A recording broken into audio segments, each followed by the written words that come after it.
Good evening, everyone. Welcome. We are really glad that you've joined us this evening and very thankful that among all the many things you might have to do this evening, you have chosen to spend it with us. We're so grateful and we're looking forward to the night together. For those of you who may not know me yet, my name is Brian Franklin. I'm the Associate Director of the SMU Center for Presidential History, and I've been here for just over 10 years and glad to be here to help do all the work that we do, including putting on these excellent events for you all. I want to issue just a couple of invitations to you as we look forward to the coming semester. The first is we hope you'll continue to join us and invite your friends to some of our upcoming events. The next one, coming up in just about a month, is a lecture featuring the winner of our inaugural Center for Presidential History Book Prize. This is a prize that a committee came together to award to the best book by a first-time author on any topic related to presidential history. The winner of that inaugural prize is Fritz Bartel, and his book, The Triumph of Broken Promises, The End of the Cold War and the Rise of Neoliberalism. We'll be welcoming him here for our first inaugural CPH Book Prize lecture on February 19th.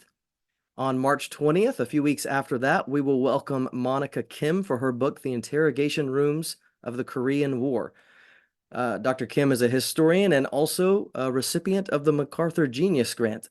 I am told they do not give those out lightly. At least that's what they said in my rejection letter.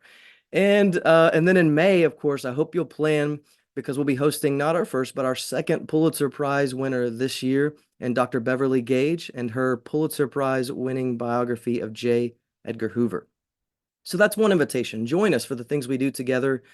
The second would be to consider joining our Article 2 Society. This is our society that is meant to help support both financially and just generally the work we do here at the Center for Presidential History.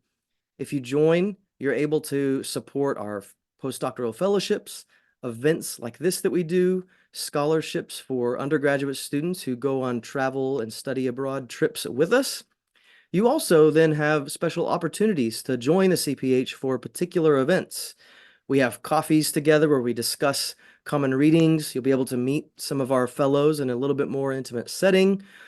In a few months, one of our guests will have Blake Earl here visiting, speaking about the intersection of American power in the world after the American Revolution and how that relates to fish. And we'll have a special lunch just for members of the Article 2 Society to speak with our author and get to know him just a little bit more. So I invite you all to join us for all of these things. But let me go ahead and get to tonight and the whole point of our evening, which is not for me to talk, but for us to hear from our guest, Natasha Lance Rogoff. Now, her bio is going to sound just a little bit different than the typical guest that I think we have. And I, for one, am really glad for that. Let me explain what I mean. She's an award-winning American director and TV producer for more than 25 years. And she was also and is a journalist and a special consultant to many different outlets since at least the 1980s, especially on matters related to the Soviet Union and later to Russia. So, of course, naturally, like most people in the world of television and journalism, she made the most natural jump from USSR politics, government persecution, to Muppets. I think we all have made this jump at one point in our lives. So we're just really excited to kind of hear about how these two things that you wouldn't normally think about going together actually do. Now, before I bring her on, I want to just give you a couple of notes and invitations too while we're here together. The first is you should see at the bottom of your screen a Q&A option. And what that allows you to do as members of the audience is to submit questions for our guest. After she gives her talk, we are going to come back on here together and field some of your questions. So we encourage you, if you have a question, whether that's 2 minutes into the talk or at the end after we begin, you can put that question in there. Secondly, you may not have a question yourself, but you may read them and see that there are questions that you particularly like. You can give a thumbs up or a like to any question you'd like, and it will automatically move those that have the most support upward in the queue. So it helps all of us to be able to see what seem to be the most popular questions. We invite you to do that as well. And I may say this again at the end as well, but we encourage you to purchase this book. You're going to get just a little bit of a taste of it tonight, but this book, Muppets in Moscow, you can get it in hardcover now. You can get it on audiobook now, or in just a few months in April, it'll be available in paperback. So without further ado, I'm going to invite our guest, Natasha Lance Rogoff, to join us. And then we'll get to hear a little bit more about Muppets in Moscow. Natasha, can we hear you okay? Yes. Great. Hi. Thanks so much, Brian, for that. This is a pleasure to see you all tonight, although I can't see you. And it's a great honor to be speaking at SMU's Center for Presidential History. There's so many talented authors who have spoken here before, so I'm very thrilled to be here. And very excited to speak about what is an incredible story about the making of Sesame Street in Russia in the 1990s, just after the collapse of the Soviet Union. And I was tagged to lead a team of 400 artists in Moscow. And these are Russians, Ukrainians, Georgians, Armenians. Everybody was working together to create a new show for new post-Soviet society. And this show would then be broadcast all across the former Soviet Union through 11 time zones. But before we get into the details of this story, I wanted to begin by showing you a short 90-second video, which kind of sets the stage for the era that we're talking about. And this period of time, the 1990s, is fascinating because so often we see Putin today talking about this period.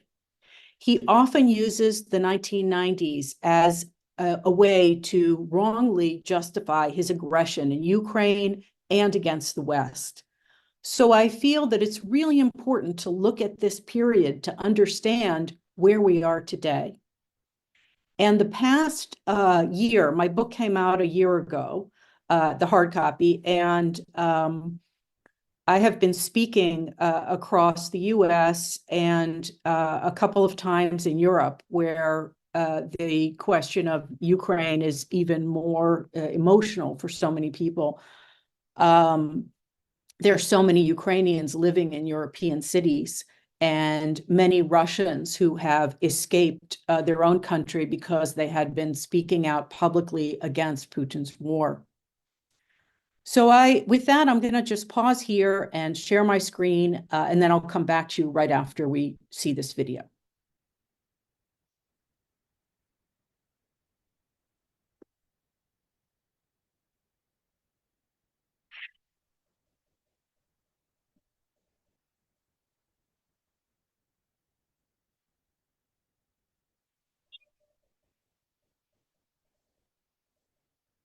Is to create a program that has never existed here before, which introduces children into the world of learning in a very joyful way and makes them understand that they can achieve anything that they want to do in the future.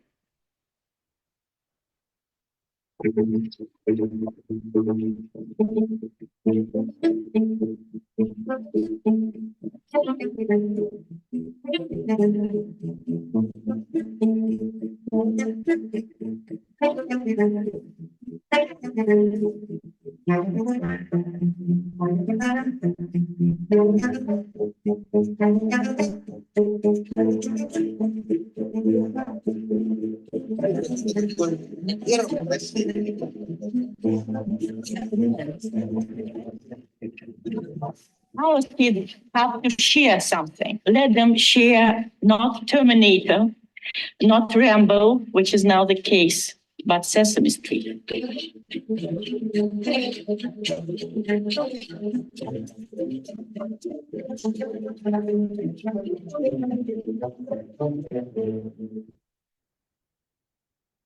So what you see from that period of time, and what I will speak about today, is that many of the challenges that we faced trying to make a children's comedy puppet show resonate today with challenges that we are facing with Russia. So many of in the process of making this television show, we encountered themes that persist, such as Russian pride, Russian nationalism, a sense of Russian cultural superiority over the West, and from some people, a sense that the West was out to destroy Russia. So the very idea of Sesame Street started in 1992. So this is 1 year after the Soviet Union collapsed. And then Senator Joe Biden and Sesame Workshop decided to, I would say, begin appropriating financing for a Russian version of Sesame Street. And what this would be a totally new show with Slavic-style Muppets, a new neighborhood, and originally written by artists living in Moscow. So it's not a dubbed show. And the idea was that, they envisioned that the Muppets would be ideal ambassadors, that they could teach tolerance, compassion, as well as give young children the skills that they would need to thrive in a new open society. So the kinds of things that we were thinking of this would involve would mean, having a segment that would teach young children how to vote for playing with crayons or taking time to drink juice. So it's, as Brian said earlier, it's a slightly different way of thinking about, cultural exchange and how art divides culture and how you impact global politics.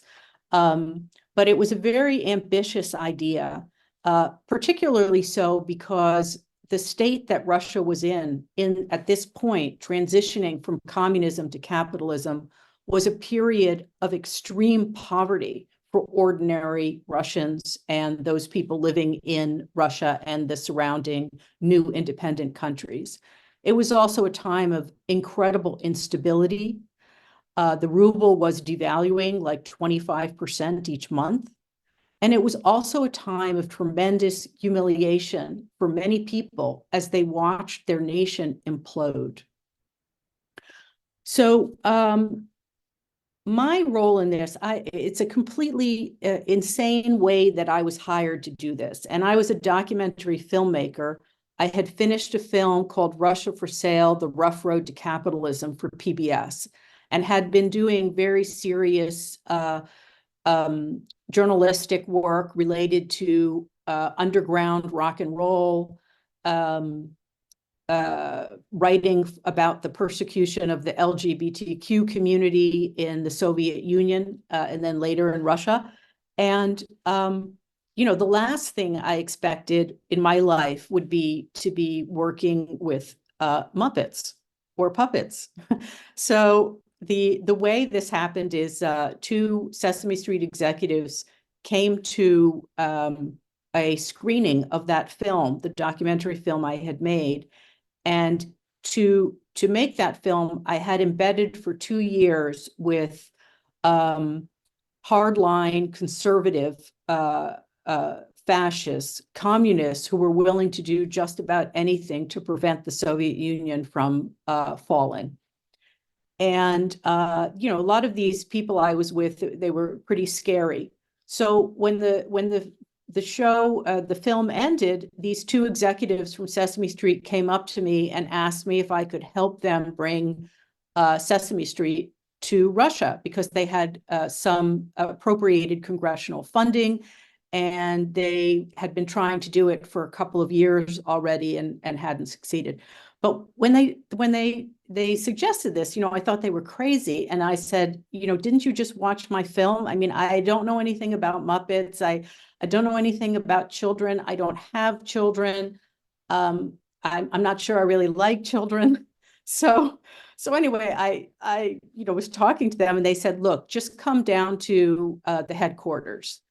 And I went down there, and you walk through an elevator, and all the walls are covered with giant photographs of Big Bird and Cookie Monster.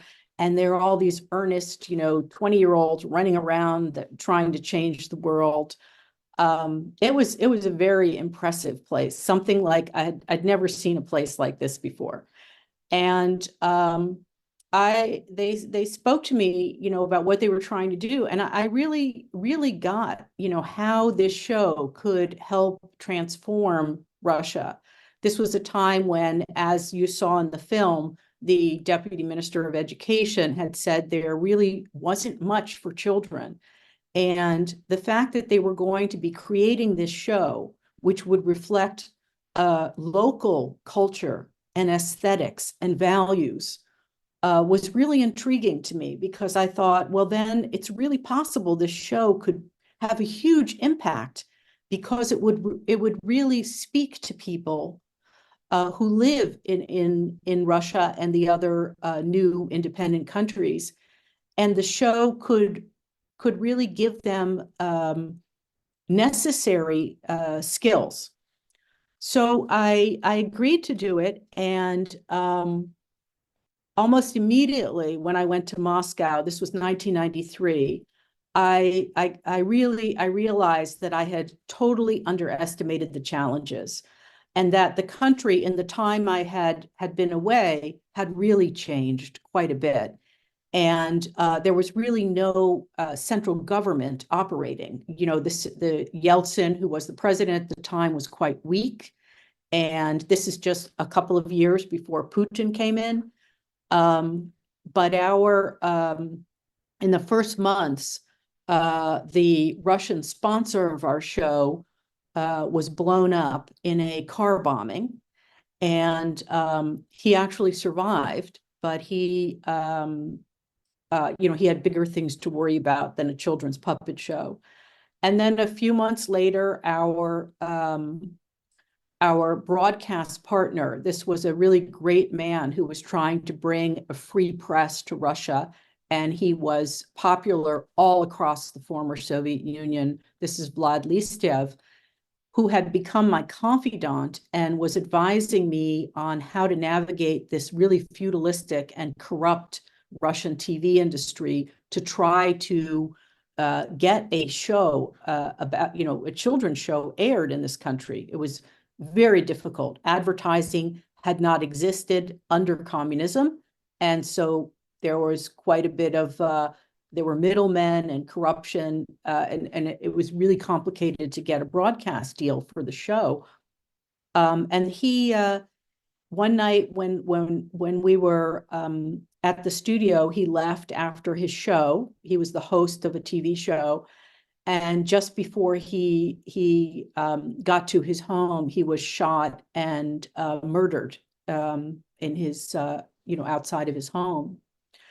So this was, this was already, a year and a half into trying to develop the show. And it was so upsetting. I mean, I just thought, really, I don't know if this country is ready for Sesame Street. And I kept working, and then at this point we had put together this incredibly talented team, pulling from Russia's top film studios, Gorky Film Studios, Mosfilm, because there was no film being produced at the time, because there was no state funding for it. And we also pulled from theater.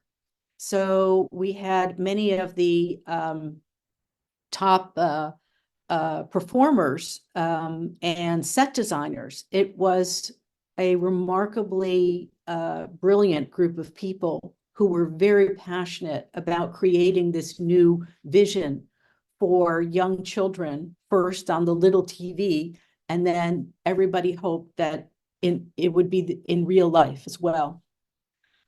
So the challenges continued. 9 months after Vlad Listyev was assassinated, his replacement was also assassinated.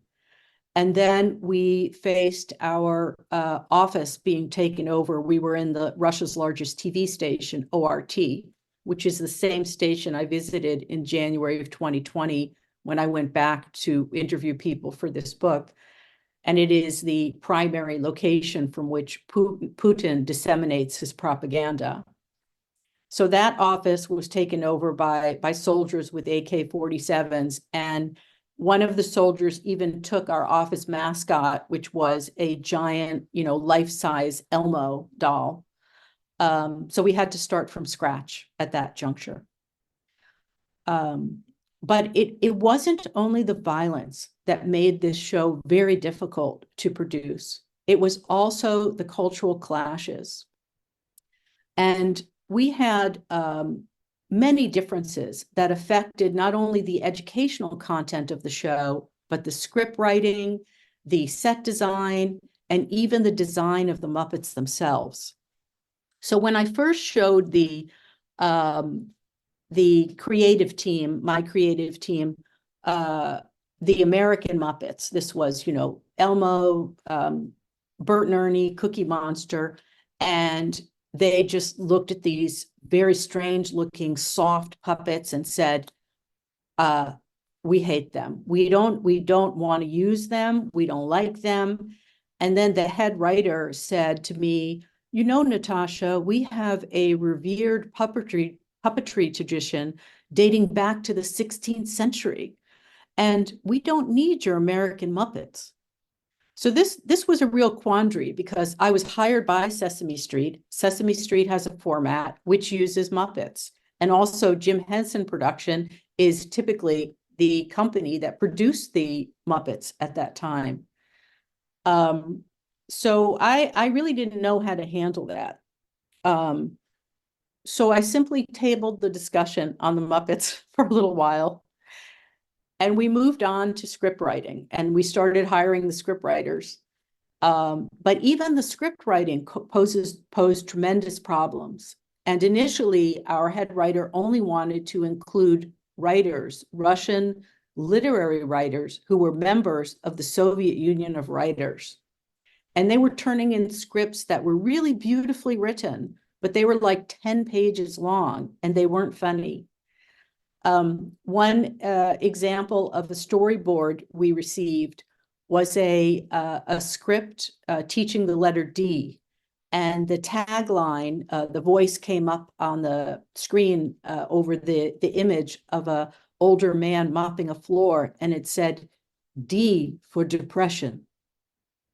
So, there were many challenges like that. But what was most fascinating was the development of the Muppets themselves. And initially, the team wanted to create puppets that would reflect their own folklore. And I thought that was a beautiful idea. So I'm going to show you, they initially wanted their puppets to look like a character called Domovoy, who is the spirit of the hearth and the home. And I'm going to share my screen and just show you what he looks like.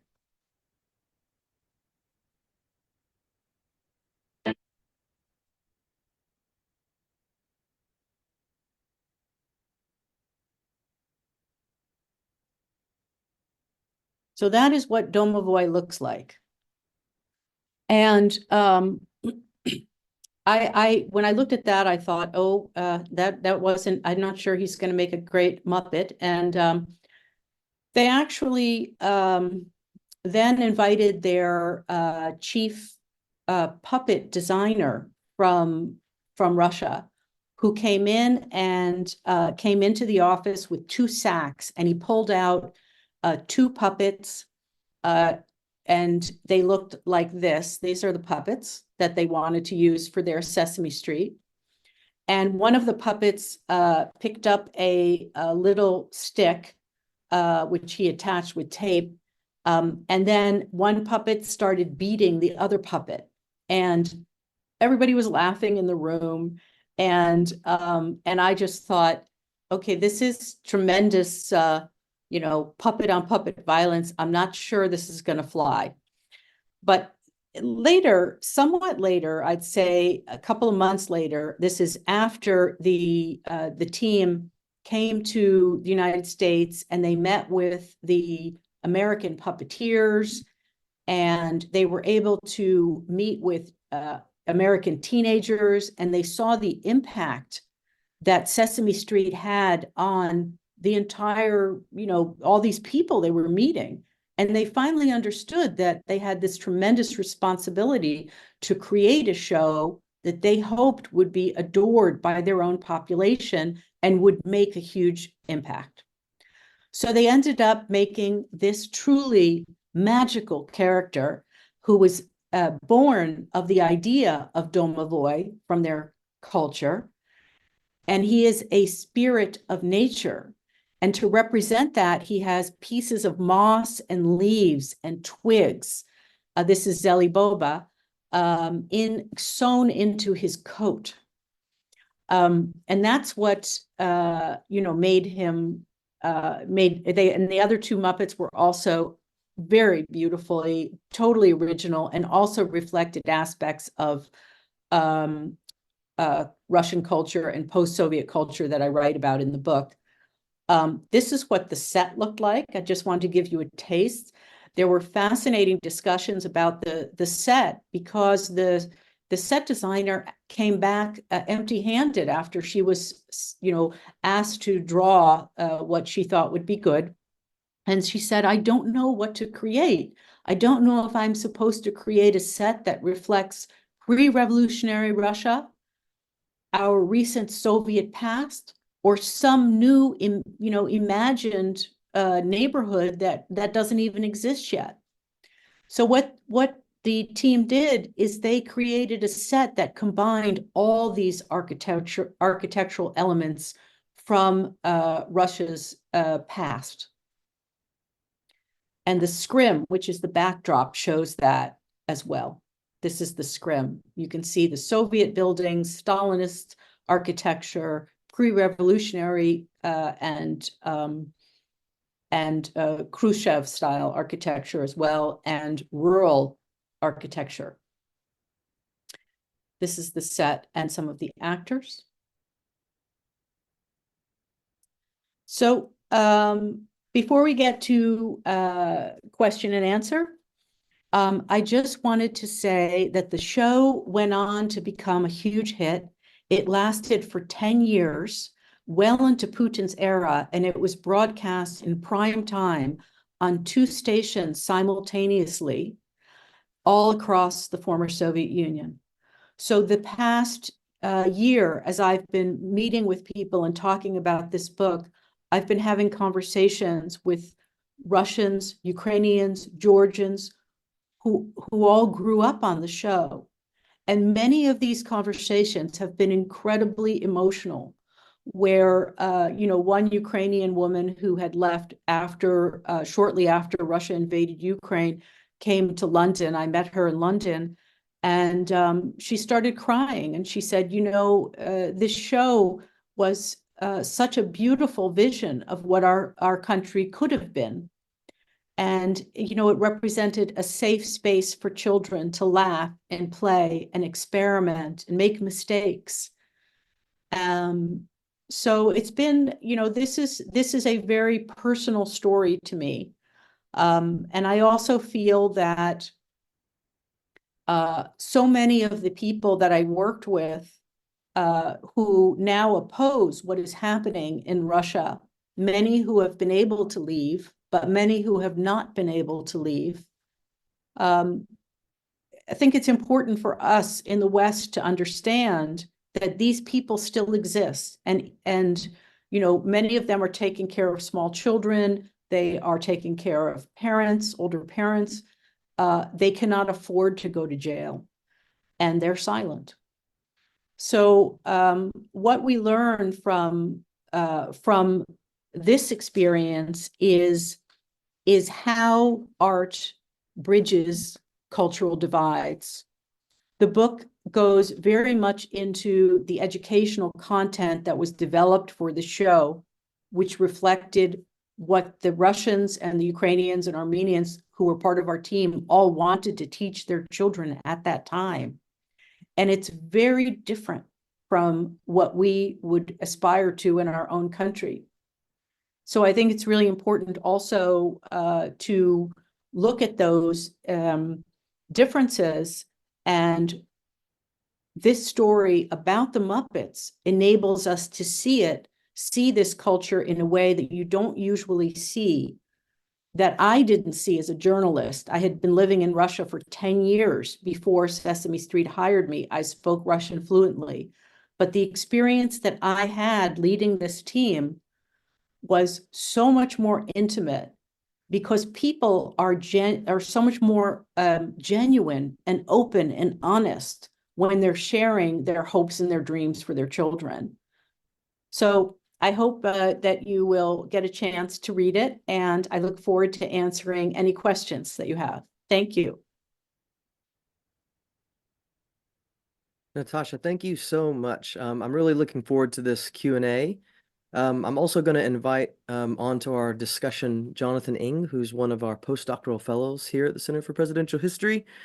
Again, before I ask Jonathan maybe to give us a first question, I want to invite all of you that are watching to put your questions in. You can see at the bottom of your screen a Q&A option, and you can write whatever question you'd like us to consider. Jonathan and I will be moderating those. And then, of course, if you're not putting your own question in, but you would like to vote someone else's up that you are particularly interested in hearing the answer to, you can like that, and it will move it right up for us. So we look forward to having your questions. I think that even just the cover alone makes us all go, there are at least two things on this that I relate to, and I have questions about. If any of us grew up where Sesame Street was anything, which for most of us, I think that is the case. So I want to invite Jonathan to maybe ask just our opening question to get us started. And then those of you who are watching, please feel free to begin putting your questions into the chat. Thank you, Natasha, for this really phenomenal presentation. I was wondering if you could talk about the values and the social commitments or educational philosophies that your colleagues brought to the program, and maybe how that was embodied in some of your favorite segments or episodes. Sure. Well, I often felt that the process of understanding what my teammates wanted to convey was really through the stories that they would tell, that they would write. And, there were so many times, like, for instance, one example that came up again and again was different perspectives between America and Russia on happiness and sadness. So we were trying to teach that to young children. And there was one script where the writer showed a little girl and a little boy walking in a park. They were holding balloons. They each had a balloon. And the little boy let go of his balloon, and then he was crying.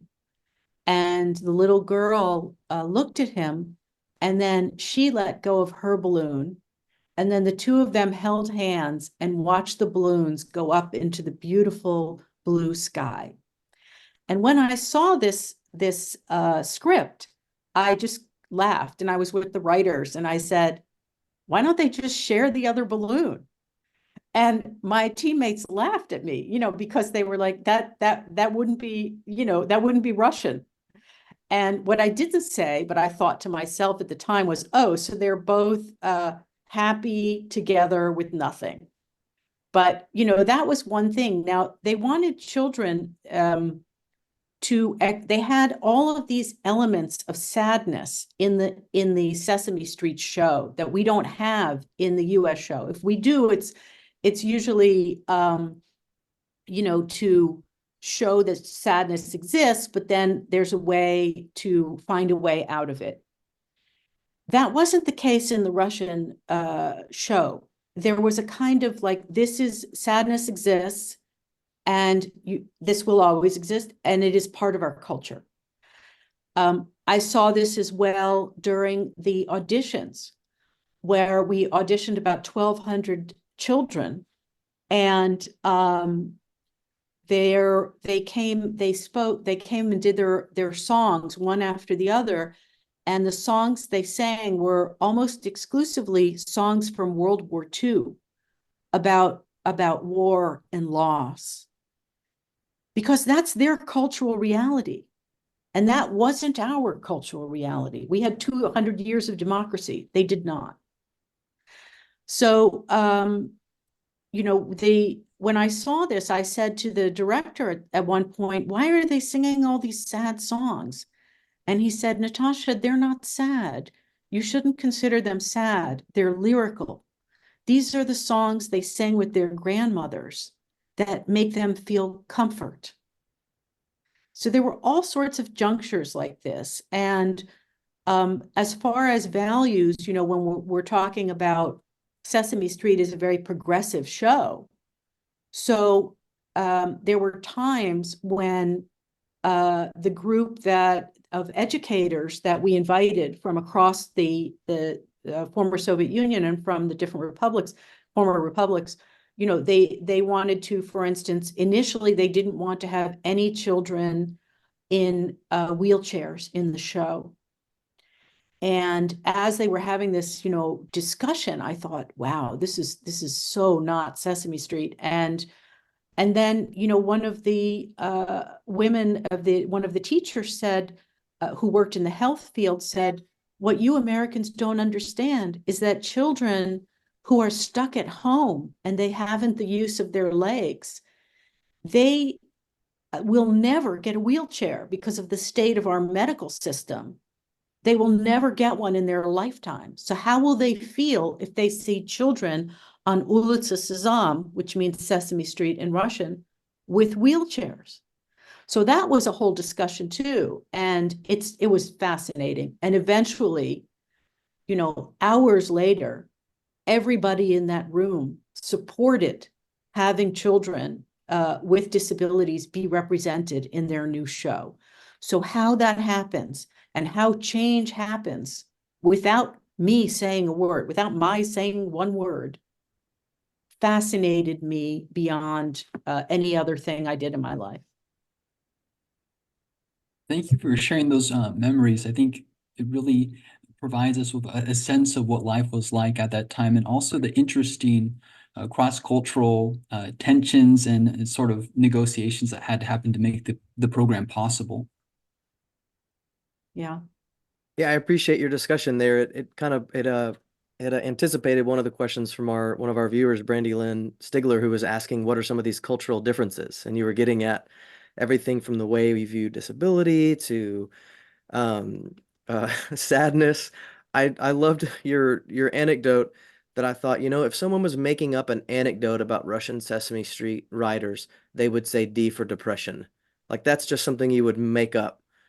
But that's actually true. D for depression or Dostoevsky or something. Well, there was also one, Brian, about early on, because we were supposed to be also addressing the shift of their structure of their economy from a command economy to a free market economy.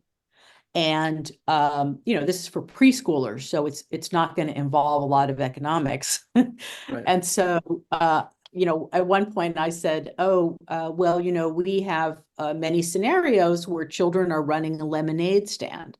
And my colleagues, just stopped dead in their tracks. And they were like, you mean children would sell things on the streets? You mean like mafia, like criminals do? And, this is only 2 years after the Soviet Union had collapsed. So of course, the only people who were engaging in independent commerce speculation were criminals, and they could be in prison for that. And I had made films about that before, but that was also part of the, euphoria that we were all feeling after the USSR had fallen, that you felt like you were working with people who were enlightened. But I did realize that any type of change that we were talking about, this, such a big transition, that it would take and did take years, that it wasn't going to be something that happened overnight. And Sesame Street was very much a process, that helped people understand that. And I think its legacy is, I woke up at 4 a.m, after Russia had invaded Ukraine. And I was just thinking that this was after about 1 million people had walked out of Russia because they didn't want to fight and they didn't support the war. There's way more than 1 million now. They think it's closer to 1.5 million. And I realized that that was the Sesame Street, the Ulitsa Sezam generation. You know, it's those young people now in their 30s, 40s. And then a little while later, I realized also the people fighting in Ukraine are also the Ulitsa Sezam generation. So essentially, they both grew up, you know, on this, you know, with these values that the Muppets brought into their culture, but, you know, Muppets that they designed and they created, and a show that they created. But there is still so much that is positive and hopeful because from my perspective, our show was a hit. These values were embraced by millions, tens of millions of children over multiple generations, and they are still there. I wonder if I might bring a couple of questions together from the audience that are a little bit more about what was going on at the time you were there. Annie Flores is asking a little more detail about this violence that you were talking about, the assassinations, the bombings. Was this sort of general post-Soviet chaos? Was this more directly related to actually your, like, the work of Sesame Street or the people that were there? And kind of similarly, another guest, Holly Perez, kind of asks about maybe the personal element of this, which was seeing all this violence around you at the moment. Did you consider leaving or yourself? Yeah, I mean, those are really good questions. A lot of the violence had to do with the fact that we were working inside the TV station, you know, the largest TV station in Moscow. And so we were also filming in their studio, their biggest studio. And while there was a great deal of opposition to the creation of Sesame Street in Russia at that time, there were journalists writing about it, and the majority of people really embraced the idea of creating this new show. And we went to extensive lengths in terms of collaborating with the Ministry of Education and other organizations, so that people felt very much that this was their show, which it was.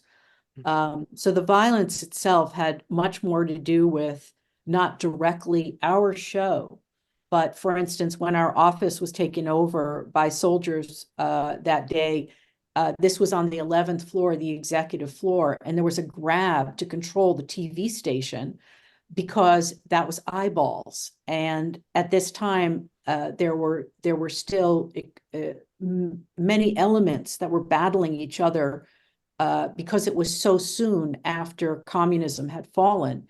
So there were a lot of forces which we've seen, now we know later, looking back, that were pressuring to prevent the shift of Russia towards its direction of joining the free world. And as far as my personal relationship, there were many times when I was really terrified. I mean, the time when our sponsor's car was blown up was particularly difficult. And I did think about leaving. I had been in that same car 3 weeks before, talking with him about the deal. And that just felt too close. And also I was responsible for, you know, hundreds of people and their safety too. So I was very concerned about keeping the show going, and Sesame Workshop was as well. You know, Sesame Workshop is a nonprofit. They have they have a responsibility to protect their the people that they're working with and their franchise. So it was a really tense time, and I think the only thing that kept me going, and you know, my boyfriend at the time kept telling me, "You really should leave. You know, this is too crazy." And is the team that I put together. You know, we were a family, and these were incredibly passionate, artistically brilliant people who were taking huge sacrifices. You know, sometimes they weren't getting paid for 2 months because the accounts would get frozen. And I knew if I left, it would fall apart. And so I couldn't do that. But I was definitely scared many of the times. And I think I'd be more scared now. There's two related questions that people have in the audience. One asks about the challenges of designing a program that wasn't just for Russians, but for people from diverse cultures and nationalities and the broader Slavic diaspora. And another audience member was wondering if you could talk about the role of Russian educators or what your team looked like when you were trying to think about the best way to teach students or teach children through these programs. So the first question was about Essentially how you design programming that wasn't just for a Russian audience, but right. people Okay. from diverse backgrounds. So they're kind of related. So the cornerstone of any international co-production is the curriculum seminar. And before we start producing anything, we bring together educators, teachers, child psychology experts, health experts, from all over the country, wherever we're working. And in the case of the former Soviet Union, this also included people from Armenia, Georgia, you know, other new independent countries, Ukraine. And this team then gets together for 3 days with the production team. So that's the creative team. And they work together to develop the curriculum for the show. And so you know, what is most important to them in terms of focusing on, you know, what are the most important things? And it was really fascinating. I mean, I write about this extensively in the book. You know, language was one example where many of my colleagues had a lot to say about how their society had become less civil, that it was less, people treated each other, you know, they used words like when you were in a store, you would call somebody man or woman, that under communism, you know, or tovarish, you know, comrade, and somehow that had leveled status, class status, so that the communists had, the Bolsheviks really had eliminated how people would greet each other. So you wouldn't know marital status, gender status, generally. I mean, gender you would know, but in any case, they wanted to change that and create segments where we were modeling how to be polite and civil. And there were a lot of jokes about this, you know, because the Sesame Street is supposed to be based on reality. It's a real life environment, so children can learn how to deal with real problems that they experience. And so, you know, one director, when we were developing the set, and he said, well, if you want the set to be real, then we have to have all the neighbors reporting on neighbors to the KGB, and we have to have glass, you know, all over the place, and rusty cars. And you know, there's a lot of humor in the book because the people I was working with were incredibly brilliant and witty and funny. But as far as the bringing in the elements from the other countries and their nationality influences, ethnic influences too, that was also discussed, and the group decided to incorporate arts in the show from the different communities, you know, indigenous communities, and that was how they were doing that. We decided against having the show in multiple languages because there were too many languages. And, you know, even Zelensky's show, he, you know, his comedy show, which came out in 2014, it's fantastic. That's all in Russian. That's 2014. We were making this, it came out in 1996. So at that point, all of the former republics, all through the 11 time zones, were still getting the signal from Russia, from Russian television, and the programming was all in Russian because their television industries had not yet been sufficiently developed yet. We've got a couple of questions, and this is great, audience. I just want to encourage you. I mean, we've got almost 100 people still on and active, and really I appreciate wish your I could questions. see you. I Thank know you for we coming. can't. We Yeah. know you're there. We got a couple of questions that are kind of get at the same idea, but sort of cross-cultural. So Irina Marchenko and Allison Watson are asking essentially kind of opposite questions, which is, did characters or particular ideas from either version, American version, Russian version, ever make their way into the other?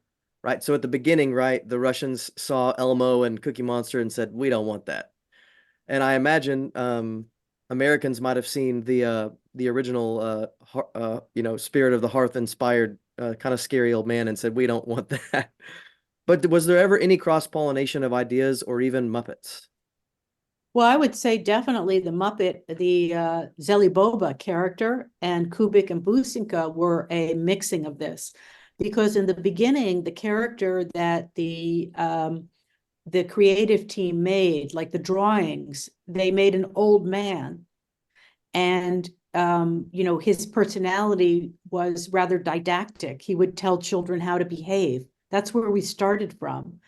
And then working with the Ed Christie, who was the designer at Jim Henson Productions, he sent me back and he said, why don't you go back? What if they tried to make a character who's more childlike? Talk to them about how the Muppet has to be childlike so children can relate to that puppet character. Make the child playful, curious, not the opposite of didactic.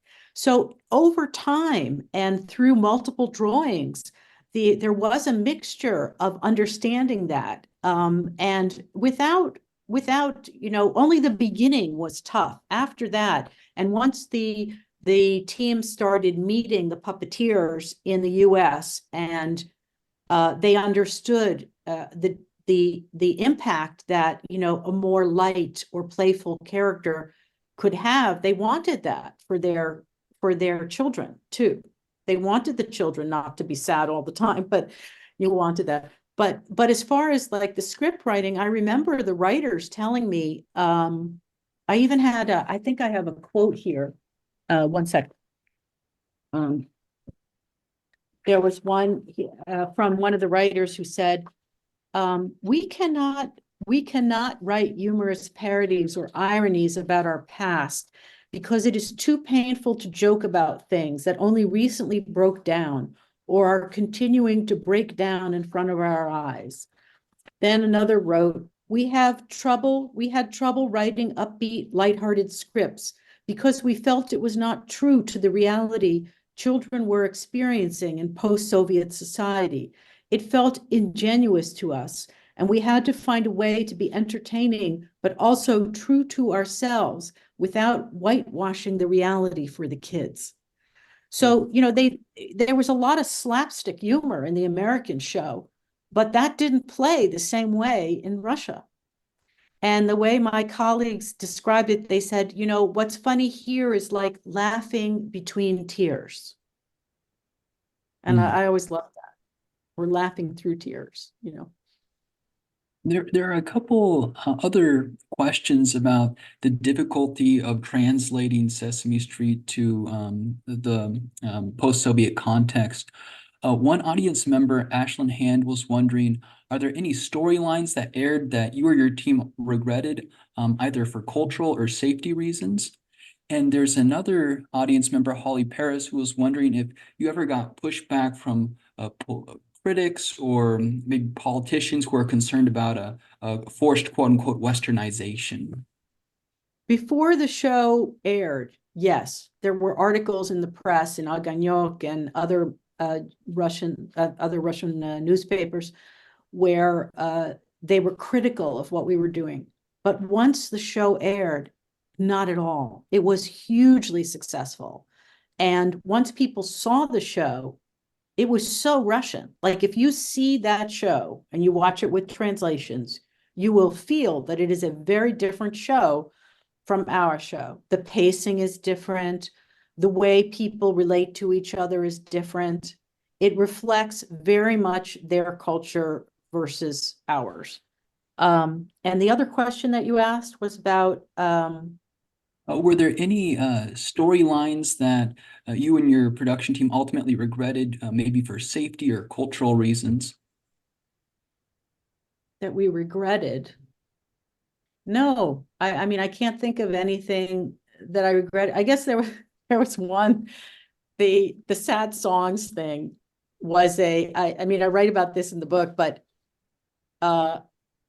the director wanted to include these, very kind of morose songs where one of the Muppet characters, Kubik, would have a pet tiger, and then he would be singing these really sad songs. And I said, I don't think this is going to work. Like I just said, I don't think it's going to work. But I also spoke with, we had a research director, and we were testing the segments with children, thousands of children. So there was a whole research team, which is, how Sesame Street came to be in the beginning was based on research. So we used the same methodologies in Russia with some slight differences. And these sad segments were tested with children. And I didn't say don't put them in the show, but I wanted to test them. And when we tested them, whenever those sad segments came on, they were put together with upbeat music segments that were also created by, Russian rock musicians or other people who had, written original songs. And in one of them, the little boy, so typically when these came on, the kids would get distracted, and we're measuring eyes on screen to measure attention. And then we also test retention. Like if you're teaching the letter B, did they learn it? Do they know how to write it? Things like that. So when these, what I called sad songs, what my director called lyrical songs came on, the kids would like get up and go away, and then get up off of a chair, and leave. And then in one of them, a little boy picks up a fake pistol and he shoots the girl in braids next to him. So we collect all of these, these videos, and we show them to the director. And he says, he looks at them and he goes, I see, I believe your research. I mean, the research director is Russian. The children are all, Russian or Ukrainian or whatever, from different nationalities. And so he said, I'm not going to make any more of those. And then I said, well, we've already shot 6. This is part of your culture. Let's include them in the show, which was fine. And it was also what I felt, that, he wanted that and we did it. But in terms of making the show a hit and entertaining and everything else, this was one of the compromises, that he also could see that it wasn't playing as well. Maybe the next generation growing up with greater freedom, and eventual access to like Disney or other things too, they were different children than he had been as a child. Can I ask us to zoom out? I actually have a question myself, and sort of zoom out from the show a bit. I think you mentioned some language like this in your talk, but I have a question about the sort of the value of soft power, right? So like the value of things like Sesame Street in Russia, or athletes as ambassadors, or music and culture, and the way that this has been used, particularly over the kind of the long Cold War era. I know there's often a debate. I mean, there's certainly debates in Congress, but even among citizens about like what the value of these things are. Should the government help fund these kinds of things in other countries as a way to, as a part of diplomacy or something? And I wonder if you might speak to that just a little bit, maybe both about, I don't know, just about your own views on that, but also your own experience with that, like the relationship between the U.S. government and the U.S.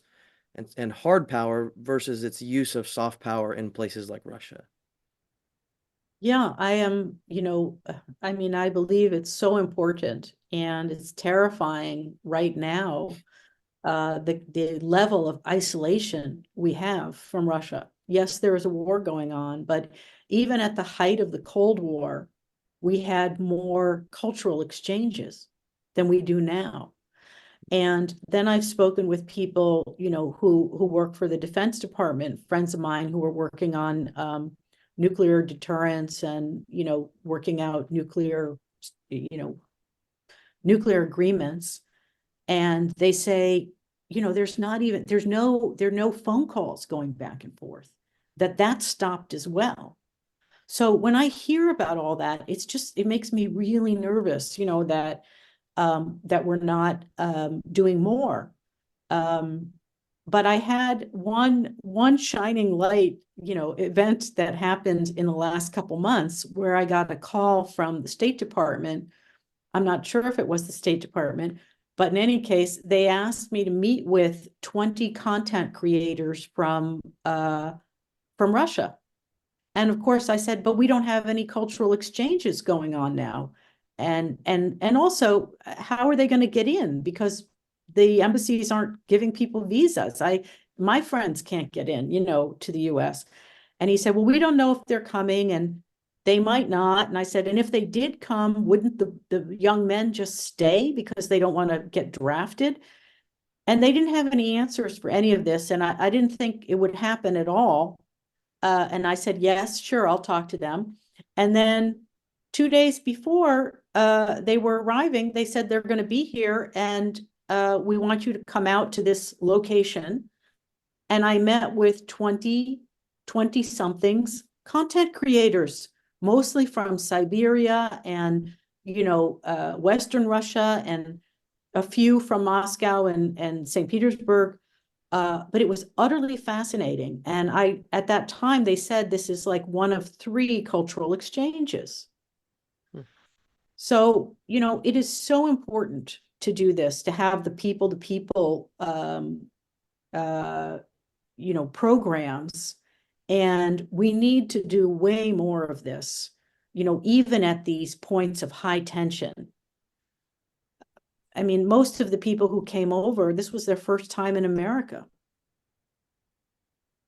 And we need to be over there too, but honestly, I don't think, I mean, if it has to come from just our side and the Putin's regime will let people leave, he let these people leave. It was 20 of them and they went back. So that was a successful event. And I am doing some talks now virtually with the American Center in Moscow and Minsk. But it's quite limited compared to the kinds of programs we did before with music and athletes, as you said, and other sectors of culture. On a related note, there are some audience members who are curious to learn why exactly did the program stop airing? And how would you assess the quality or the sort of tone of children's programming today in Russia? So the program stopped in 2010, and the reason for that is that the executives who had been appointed by Putin at ORT, at the Russian station, they wanted to fire the research director. And this is the research director who had been there since the beginning. And the rest of the team, it was kind of a grab for the show. It could have been a grab for the advertising on either side of the show too, where it's bookended like a PBS show. But the rest of the team said no, and they all quit. So that was the end of it. They said, we're not going to be, taken over. And since then, I've been on the phone with many of my colleagues on WhatsApp, not only to write the book, but then after the war started. And so many of them have just left television because they can't stomach what's going on now. So that's how that stopped then. And the second question, sorry, it's very late here for me. I'm in a different time No zone. worries. So I think you answered both of them basically, but maybe if you had any more observations about the sort of current tone or quality of children's programming in Oh, Russia. today. I'm actually not at all familiar with children's programming. It's not, I wrote this and had wanted to write this book for more than 30 years and saved all kinds of documents, video recordings, audio recordings. So there's a lot of dialogue in the book from that time. But I really didn't do any research into what is going on in Russia today with children's television. And my focus is mostly on politics today, where I follow what's happening. So I have no information about that. It's a great question. I'd love to know myself. Well, maybe I'd like to maybe ask sort of pull together a couple of questions to sort of wrap things up for the evening. One of them might give our audience some kind of practical things to do, but one of them is sort of I kind of have a hope. I hope you have an answer for this one. So the practical question might be, are these viewable today? Could Americans right now go find some of these and kind of learn via actually watching them? The second one, I can ask this again, and if you need in a second. But the second one is sort of a where are they now question, which is, have you ever heard from any children who watched this show? I know you talked about these people have grown up and they're this generation, but have you actually talked to people since then, either who were involved in the show or who watched the show and gotten to just commiserate about the legacy of it? So again, first question is kind of practical. Can people see this now after we get off tonight of So this Zoom call? if you type in Ulitsa Sezam into the Google or whatever, you will be able to see some videos in Russian. There aren't that many. And the show is owned by Sesame Workshop. They are currently making a new show in Ukrainian for Ukraine, and I'm very excited about that. But you can't see a whole bunch of, you can't see complete all the episodes from Ulitsa Sezam, but you can see some. I actually have I showed you a little bit in the beginning when in the video. Some of those are on the internet too. And as far as the Ulitsa Sezam generation that I'm talking about, I am meeting these, people that are children of our show all the time. I went to a play the other night called Our Class, which is in New York, about a group of Polish and Catholic students who grew up together, and it deals with an atrocity against the Jews during World War II. Two of those actors left Russia after the war started. They both speak English. They both grew up on the show, and I met with one after the show and talked with him about that. The people that I meet everywhere I'm going talking about this story, this show belongs to them. The Russians, the Ukrainians, the Georgian who I met in a deli in London, this is their show. They have the same feeling about Ulitsa Sezam as we have about Sesame Street in our country. And it has impacted the lives of tens of millions of children. So when you talk about, what America did, and, America paid for half of that show through congressional appropriation that, Joe Biden was responsible for. But also the Russians themselves, sponsored half of that. So it was very much of a joint program that did so much good in that country. And I just hope that, we get the chance again to do something like that, where, we can feel safe going over there. And certainly, many of the people I speak with really are incredibly emotional about not having that program. a number of them showed the program to their children they saved tapes of the program.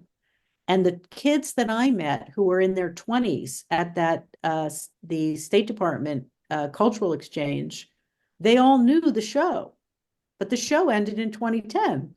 So I was thrilled about that. And, they loved Zeli Boba as their own. So Well, there's hope. Yeah, I hope so, in all sorts of ways. I hope so. Hope. But this is I'd say when I think about where we are today and where we were 30 years ago, it's pretty horrific.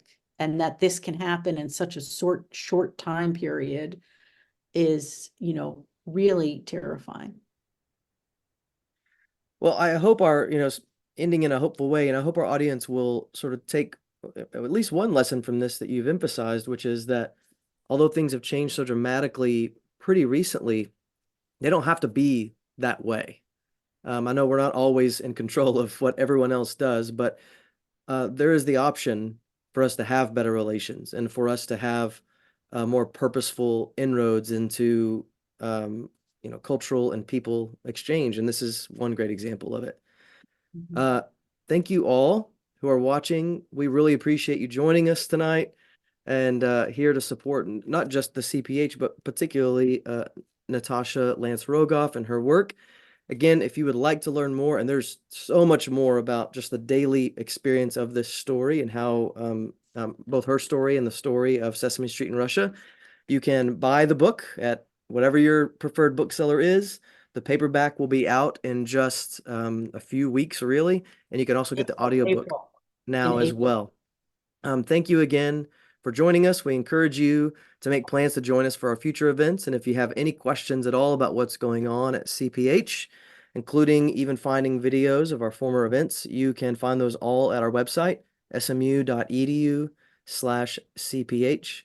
I hope you all virtually will join me again in thanking Natasha Lance Rogoff for joining us tonight.